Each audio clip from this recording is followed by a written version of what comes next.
ಇನ್ನು ಬೆಳಗಾವಿಯಲ್ಲಿ ಏನಾಗ್ತಾ ಇದೆ ಅಂತ ನೋಡ್ತಾ ಹೋಗೋದಾದ್ರೆ ಬೆಳಗಾವಿಯಲ್ಲಿ ಪ್ರತಿಷ್ಠಿತ ಕುಟುಂಬಗಳ ಮಧ್ಯೆ ಫೈಟ್ ಅನ್ನೋದು ನಿಲ್ಲೋ ಹಾಗೆ ಕಾಣಿಸಲ್ಲ. ಕತ್ತಿ ಸವದಿ ವರ್ಸಸ್ ಜಾರಕಿಹೊಳಿ ಜೊಲ್ಲೆ ಬಣಗಳ ನಡುವೆ ಈಗ ವಾಕ್ಸಮರ ಶುರುವಾಗಿದೆ. ಬೆಳಗಾವಿಯಲ್ಲಿ ಪ್ರತಿಷ್ಠಿತ ಕುಟುಂಬಗಳ ಮಧ್ಯದ ಫೈಟ್ ಇದು. ಡಿಸಿಸಿ ಬ್ಯಾಂಕ್ ಚುನಾವಣೆ ಮುಗಿದ್ರೂ ಕೂಡ ಟಾಕ್ ವಾರ್ ಮುಗಿತಾ ಇಲ್ಲ. 12 ಎಕರೆ ಜಮೀನಿನ ಮೇಲೆ 120 ಕೋಟಿ ಸಾಲ ಅಂತ ರಮೇಶ್ ಕತ್ತಿ ಹೇಳಿದ್ದಾರೆ. ಗುತ್ತಿಗೆದಾರೆ ಜಯಶೀಲ ಶೆಟ್ಟಿಗೆ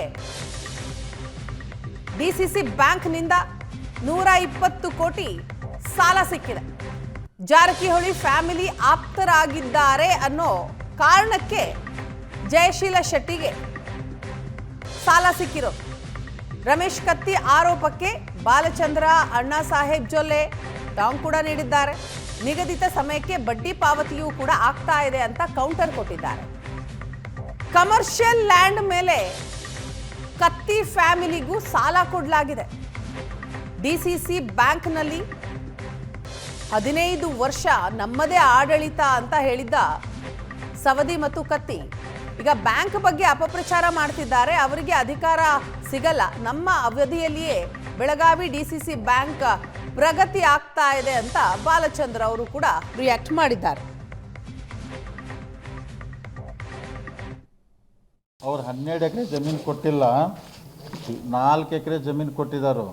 ಎಷ್ಟು ಅಪಪ್ರಚಾರ ಮಾಡತ್ತಾರೆ ಅಂದ್ರೆ 12 ಎಕರೆ ಅಂದ್ರೆ ಅಗ್ರಿಕಲ್ಚರ್ ಜಮೀನು ಕೊಟ್ಟಿದ್ದಾರೆ ಅಂತ ಮಂದಿಗೆ ಮಿಸ್ಗೈಡ್ ಹೆಂಗಾಗತ್ತೈತೆ ಅಂದ್ರೆ, ಜಯಶೀಲ್ ಶೆಟ್ರಿಗೆ ಅವ್ರು ಲೋನ್ ತೊಗೊಂಡು 8 ತಿಂಗಳಲ್ಲಿ ನಮ್ಮ ಬ್ಯಾಂಕಿಗೆ 8 ಕೋಟಿ ಬಡ್ಡಿ ಕಟ್ಟಿರವ್ರು. ಅವ್ರು ನಮ್ಮ ಕಡೆ ಬಂದು ಹೇರವ್ರು 4 ಎಕರೆ 100 ಕೋಟಿ ವ್ಯಾಲ್ಯೂಯೇಷನ್ ಆಗ್ತೈತ್ರಿ.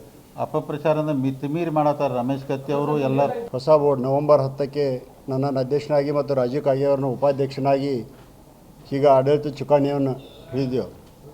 ಕೆಲ ಜನ ಊಹಾಪೋಹಗಳು ಮಾತುಗಳು ಬರ್ತಾಯಿದ್ದು, 1,000 ಕೋಟಿ ಅಷ್ಟು ಡೆಪಾಸಿಟ್ ಕಮ್ಮಿ ಆಗ್ಯದ, ಅಥವಾ ಅವ್ರಿಗೆ ಲೋನ್ ಕೊಟ್ಟಿದ್ದಾರೆ, ಇವ್ರಿಗೆ ಲೋನ್ ಕೊಟ್ಟಿದ್ದಾರೆ. ಡೆವಲಪ್ಮೆಂಟ್ ಮಾಡ್ಯಾನ ನಾವು ನಿಮ್ಮ ಮುಂದೆ ಬರಬೇಕಂತ ವಿಚಾರ ಮಾಡಿದ್ವಿ. ಆದ ಕಾರಣ ಇವತ್ತಿನ ದಿವಸ ನಾವು ಸುಮಾರು 500 ಕೋಟಿ ಅಷ್ಟು ಡಿಪಾಸಿಟ್ ಈಗಾಗಲೇ ಹೆಚ್ಚಾಗ್ಯದ ನಮ್ಮ ಬ್ಯಾಂಕಿನಲ್ಲಿ. ಆದರೆ ಕೆಲವೊಂದು ಜನ ಇನ್ನೂ ಕೂಡ ಸ್ಟೇಟ್ಮೆಂಟ್ 1200 ಕೋಟಿಗೆ 1238 ಕೋಟಿ ಕಮ್ಮಿ ಆಗ್ಯದ, ಹಾಗೂ ಹೀಗೋ ಏನೇನೋ ಕೊಡ್ತಾ ಇದ್ದಾರೆ. ಮತ್ತು ಅವ್ರ ಮೇಲೆ ಕೂಡ ನಾವು ಲೀಗಲ್ ಆ್ಯಕ್ಷನ್ ತೊಗೊಳ್ಬೇಕಂತ ಈಗಾಗಲೇ ವಕೀಲ್ ನೋಟಿಸ್ ಕೂಡ ಕೊಟ್ಟಿದ್ದೆವು. ಯಾಕಂದರೆ ಬ್ಯಾಂಕಿನ ಹೆಸರು ಕೆಡಿಸ್ಬೇಕಾದ್ರೆ ಏನು ಬೇಕಾದ ಊಹಾಪೋಹಗಳು ಮಾಡಬಾರ್ದು. ಇದು ರೈತರ ಸಂಸ್ಥೆ, ಇದು ಇರ್ತಕ್ಕಂಥ ಬೆಳಗಾವಿ ಜಿಲ್ಲೆಯಲ್ಲಿ ಇಡೀ ರೈತರಿಗೆ ಒಂದು ನ್ಯಾಯವನ್ನು ಕೊಡುವಂಥ ಸಂಸ್ಥೆ. ಈ ಬಗ್ಗೆ ಡೀಟೇಲ್ಸ್ ಪಡೆಯೋಣ. ನಮ್ಮ ಪ್ರತಿನಿಧಿ ಅನಿಲ್ ಇದೀಗ ನಮ್ಮ ಜೊತೆ ಫೋನ್ ಸಂಪರ್ಕದಲ್ಲಿದ್ದಾರೆ. ಅನಿಲ್, ಏನಿದು ಬೆಳಗಾವಿಯಲ್ಲಿ ಕತ್ತಿ ವರ್ಸಸ್ ಜೊಲ್ಲೆ ನಡುವೆ ನಡೀತಾ ಇರೋ ಸಾಲದ ಫೈಟ್? ಹೌದು, ಬೆಳಗಾವಿ ಡಿಸಿಸಿ ಬ್ಯಾಂಕ್ ಶತಮಾನಗಳ ಇತಿಹಾಸ ಇರುವಂತದ್ದು, ಅತಿ ಹೆಚ್ಚು ಲಾಭದಲ್ಲಿರ್ತಕ್ಕಂಥ ಬ್ಯಾಂಕ್ ಎಂಬ ಕೀರ್ತಿ ಕೂಡ ಬೆಳಗಾವಿ ಡಿಸಿಸಿ ಬ್ಯಾಂಕ್ ಇರುವಂತದ್ದು. ಕಳೆದ 4 ದಶಕಗಳ ಕಾಲ ಈ ಡಿಸಿಸಿ ಬ್ಯಾಂಕ್ ಕತ್ತಿ ಕುಟುಂಬದ ಹಿಡಿತದಲ್ಲಿತ್ತು. ಆದ್ರೆ 3 ತಿಂಗಳ ಹಿಂದೆ ನಡೆದಂತಹ ಡಿಸಿಸಿ ಬ್ಯಾಂಕ್ ಚುನಾವಣೆ ಮೊದಲ ಬಾರಿಗೆ ಡಿಸಿಸಿ ಬ್ಯಾಂಕ್ ನಲ್ಲಿ ಜಾರಕಿಹೊಳಿ ಬ್ರದರ್ಸ್ ಹಿಡಿತವನ್ನು ಸಾಧಿಸಿರುವಂತದ್ದು. ಆ ಸಂದರ್ಭದಲ್ಲಿ ಕತ್ತಿ ಹಾಗೂ ಸೌದಿ ಬಣಕ್ಕೆ ಮುಖಭಂಗವಾಗಿತ್ತು. ನಂತರ ಜಾರಕಿಹೊಳಿ ಹಾಗೂ ಜೊಲ್ಲೆ ಕುಟುಂಬಕ್ಕೆ ಮುನ್ನಡೆಯನ್ನ ಸಾಧಿಸಿದ್ರು. ಈಗ ಬ್ಯಾಂಕ್ ಹಿಡಿತ ಜೊಲ್ಲೆ ಹಾಗೂ ಜಾರಕಿಹೊಳಿ ಕುಟುಂಬದಲ್ಲಿ ಇರುವಂತದ್ದು. ಅಣ್ಣಾ ಸಾಹೇಬ್ ಜೊಲ್ಲೆ ಅವರು ಈಗ ಅಧ್ಯಕ್ಷರಾಗಿರುವಂತದ್ದು. ಆದ್ರೆ ಯಾವಾಗ ಆಡಳಿತ ಮಂಡಳಿ ಬದಲಾವಣೆ ಆಗುತ್ತೆ ಅವಾಗ ರಮೇಶ್ ಕತ್ತಿ ಆಗಿರ್ಬೋದು, ಇನ್ನಿತರ ನಾಯಕರು ಕೂಡ ಬೆಳಗಾವಿ ಡಿಸಿಸಿ ಬ್ಯಾಂಕ್ ಅನ್ನ ಅಪಪ್ರಚಾರ ಮಾಡ್ತಿದ್ದಾರೆ ಅಂತ ಹೇಳಿ ಕೂಡ ಈಗ ಅಣ್ಣಾ ಸಾಹೇಬ್ ಜೊಲ್ಲೆ ಅವರು ಆರೋಪವನ್ನ ಮಾಡ್ತಿರುವಂತದ್ದು. ಹೀಗಾಗಿ ರಮೇಶ್ ಕತ್ತಿ ಹಾಗೂ ಮಾಂತೇಶ್ ಕಡಾಡಿ, ಕಾಂಗ್ರೆಸ್ ಮುಖಂಡ ಮಾಂತೇಶ್ ಕಡಾಡಿ ಇಬ್ಬರು ಕೂಡ ನಾವು ಲೀಗಲ್ ನೋಟಿಸ್ ಕೊಡ್ತೀವಿ ಅಂತೇಳಿ ಹೇಳಿರುವಂತ ರಮೇಶ್ ಕತ್ತಿ ಅವರು ಮಾಡ್ತಿರೋ ಆರೋಪ ಏನಂತಂದ್ರೆ, ಬಾಲಚಂದ್ರ ಜಾರಕಿಹೊಳಿ ಅವರ ಆಪ್ತರಾಗಿರ್ತಕ್ಕಂಥ ಜಯಶೀಲ್ ಶೆಟ್ಟಿ ಅವರಿಗೆ 12 ಎಕರೆ ಜಾಗದಲ್ಲಿ 120 ಕೋಟಿ ರೂಪಾಯಿ ಲೋನ್ ಅನ್ನ ಕೊಡಲಾಗಿದೆ. ಆ ಮೂಲಕ ಬ್ಯಾಂಕ್ ದಿವಾಳಿ ಮಾಡೋಕೆ ಇವರು ಮುಂದಾಗಿದ್ದಾರೆ ಅನ್ನುವಂತಹ ಆರೋಪನ ರಮೇಶ್ ಕತ್ತಿ ಅವರು ಎಲ್ಲ ಸಭೆ ಸಮಾರಂಭಗಳಲ್ಲಿ ಮಾಡ್ತಿರುವಂತದ್ದು. ಇದಕ್ಕೆ ಸ್ಪಷ್ಟನೆ ಕೊಡುವ ಕೆಲಸವನ್ನ ನಿನ್ನೆ ಅಣ್ಣಾ ಸಾಹೇಬ್ ಜೊಲ್ಲೆ ಹಾಗೂ ಬಾಲಚಂದ್ರ ಜಾರಕಿಹೊಳಿ ಅವರು ಕೂಡ ಮಾಡಿರುವಂತದ್ದು. ಜಯಶೀಲ್ ಶೆಟ್ಟಿ ಅವರು ಬೆಳಗಾವಿ ಶ್ರೀನಗರದಲ್ಲಿ 4 ಎಕರೆ ಜಮೀನು ಇರುವಂತದ್ದು. ಅವರು ಎನೆ ಆಗಿರ್ತಕ್ಕಂಥ ಜಮೀನು ಇದೆ. ಹೀಗಾಗಿ ಕಮರ್ಷಿಯಲ್ ಪರ್ಪಸ್ಗೆ ನಾವು ಕೊಟ್ಟಿದ್ದೀವಿ. ಅದು ಕೋಟ್ಯಾಂತರ ರೂಪಾಯಿ, 100 ಕೋಟಿ ರೂಪಾಯಿ ಬೆಳೆ ಬಾಳುತ್ತೆ. ಆ ಕಾರಣಕ್ಕೆ ನಾವು ಅದನ್ನು ಅಡವನ್ನ ಇಟ್ಕೊಂಡಿದ್ದೀವಿ. ಅದ್ರ ಜೊತೆಗೆ ಜಯಶೀಲ್ ಶೆಟ್ಟಿ ಅವರು ಕಾಂಟ್ರಾಕ್ಟರ್ ಇರುವಂತದ್ದು.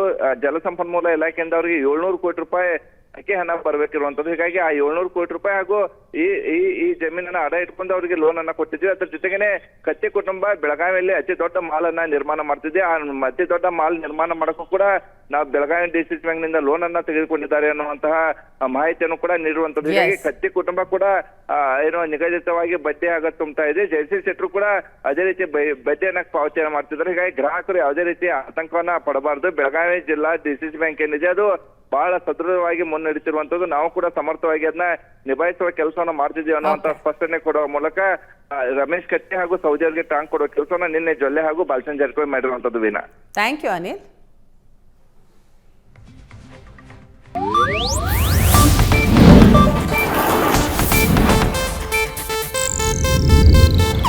ಇದು ಏಷ್ಯಾನೆಟ್ ನ್ಯೂಸ್ ನೆಟ್ವರ್ಕ್ ಪ್ರಸ್ತುತಿ.